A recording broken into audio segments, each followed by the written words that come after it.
Shalom Bapak Ibu saudari terkasih, jumpa lagi di dalam Suara Gembala. Kali ini kita akan membahas tentang satu emosi, satu perasaan yang suka nggak suka, mau nggak mau itu ada di dalam kehidupan kita sebagai manusia, yaitu rasa takut, saudara. Ya, rasa takut itu adalah perasaan yang wajar, ada pada setiap umat manusia. Kristen nggak Kristen semua pasti pernah ngalami apa yang disebut dengan ketakutan atau takut. Itu wajar.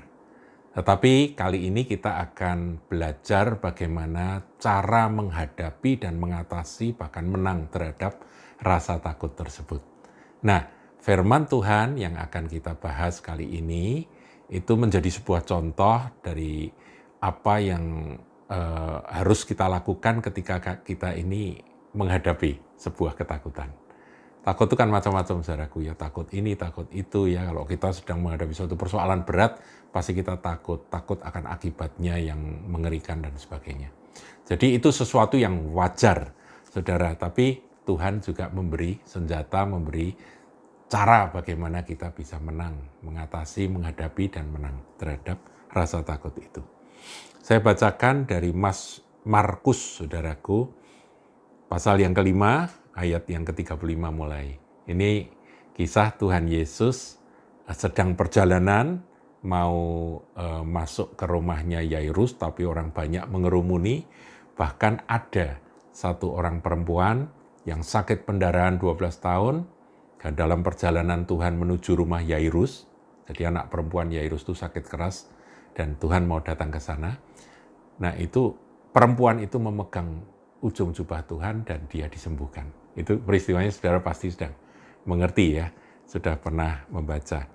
Nah saudara, saya akan bacakan ini kisah lanjutan dari peristiwa kesembuhan perempuan yang sakit pendarahan itu. Markus 5 ayat 35. Ketika Yesus masih berbicara, datanglah orang dari keluarga kepala rumah ibadat itu dan berkata, "Anakmu sudah mati. Apa perlunya lagi engkau menyusah-nyusahkan guru?" Saudaraku, dalam perjalanan menuju rumah Yairus, rupa-rupanya anak perempuan dari Yairus ini mati, saudara. Karena memang sudah sangat parah. Nah, Tuhan sedang berjalan. Ada orang berdesak-desak hingga perjalanannya nggak lancar, kemudian masih ada peristiwa perempuan yang memegang jubah-jubah dan sebagainya. Perempuan pendarahan yang disembuhkan itu. Jadi akhirnya terhambat perjalanan Tuhan menuju rumah Yairus itu. Dengan kata lain, orang-orang berkata, sudah terlambat, anakmu sudah mati. Apa perlunya engkau bikin susah guru? Jadi orang-orang ini menganggap kalau sudah mati ya sudah, goodbye, sudah Tuhan Yesus sudah nggak bisa mengatasi kalau anaknya sudah mati, begitu ya. Jadi dipikirnya Tuhan Yesus itu hanya seperti dokter biasa, saudara. Yang kalau orang sudah mati ya sudah, dokternya tinggal berkata I'm sorry, begitu aja. Kalau dokter kan begitu, saudara. Tapi Tuhan Yesus bukan dokter biasa. Dia adalah Tuhan, dia pemilik kehidupan. Nah, kita melihat ayat 36.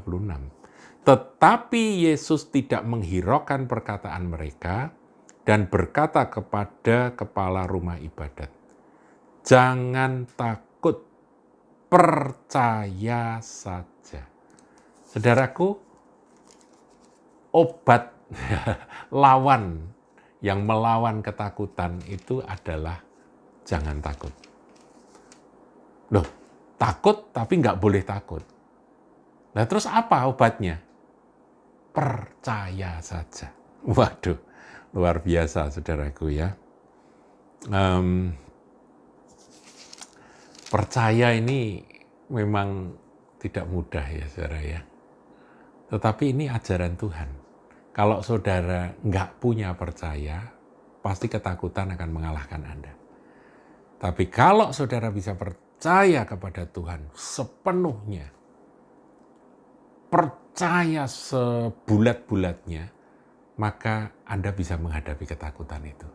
Dan Anda tidak akan perlu takut lagi. Apa yang Tuhan Yesus katakan ini menarik, saudara. Jangan takut, percaya saja. Jangan takut, percaya saja. Jadi lawan takut itu cuma percaya saja. Nggak ada kata lain, saudara. Kita lihat ya, Daud dalam Mazmur yang ke-56, saudara ya. Pada waktu dia sedang ditekan oleh lawan-lawannya ya. Dikatakan di ayat 2, "Kasihanilah aku ya Allah sebab orang-orang menginjak-injak aku. Sepanjang hari orang memerangi dan mengimpit aku." Jadi dia sangat terhimpit, saudara. Seteru-seteruku menginjak-injak aku sepanjang hari. Ini bahasa figuratif ya, jadi bukan diinjak-injak secara fisik. Jadi betul-betul dia mengalami tekanan mental. Bahkan banyak orang yang memerangi aku dengan sombong. Kemudian ayat 4. Ini pewahyuan, saudaraku. Ayat 4 dari Mazmur 56. Katakan apa? Waktu aku takut, aku ini percaya kepadamu. Wow. Jadi untuk mengalahkan ketakutan, Daud itu punya kuncinya. Punya senjatanya, solusinya dia tahu. Yaitu apa? Percaya.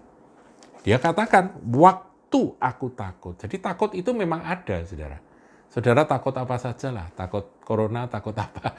Saudara harus punya iman, percaya kepada Tuhan. Takut nanti bagaimana dengan perekonomian yang sedang menghadapi resesi ini. Ketakutan apapun juga, kekhawatiran apapun juga. Satu paket ya, takut, khawatir, gentar, ngeri, itu semua satu paket.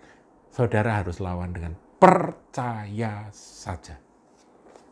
Saya ingat akan khotbah dari almarhum hamba Tuhan besar, yaitu Reinhard Bonnke.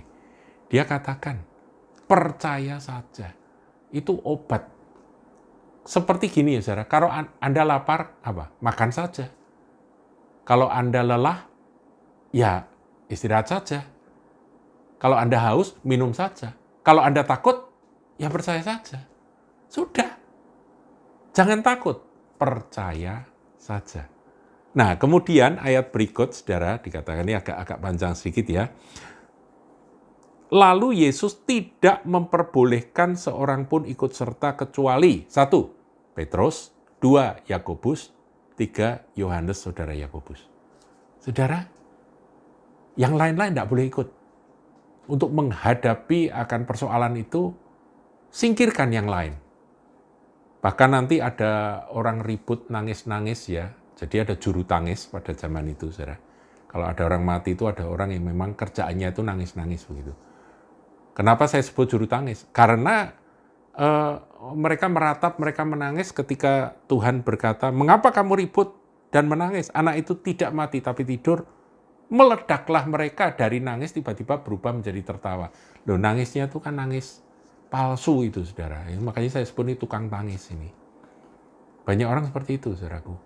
Nangis-nangis tapi sebetulnya nggak ada empati. Ketika Tuhan berkata bahwa dia tidak mati tapi tidur, malah ketawa. Kok bisa berubah dengan begitu? Mestinya senang ya. Tuhan berkata dia tidak mati tapi tidur, mestinya senang. Hah, betul Tuhan? Betulkah begitu? Mestinya. Ini tertawa, mencemooh. Sama Tuhan diusir, saudaraku. Yang boleh tinggal cuma 3. Siapa? Petrus, Yakobus, Yohanes. Apa tuh artinya 3 ini? Saudara ingat ya, di dalam 1 Korintus 13 dikatakan hanya tinggal tetap 3 perkara, yaitu iman, pengharapan, dan kasih. Petrus adalah gambaran dari iman. Ya, dialah yang berjalan di atas air ya. Jadi Petrus itu iman, gambaran dari iman. Orang yang berjalan, bertindak dengan iman. Ini yang harus ada. Kemudian Yakobus itu pengharapan. Mengapa saya sebut pengharapan? Karena Yakobus ini justru murid Tuhan yang matinya paling duluan.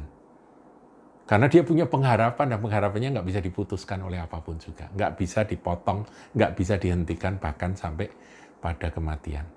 Ya, jadi Yakobus ini rasul, salah satu dari rasul Tuhan yang mati duluan.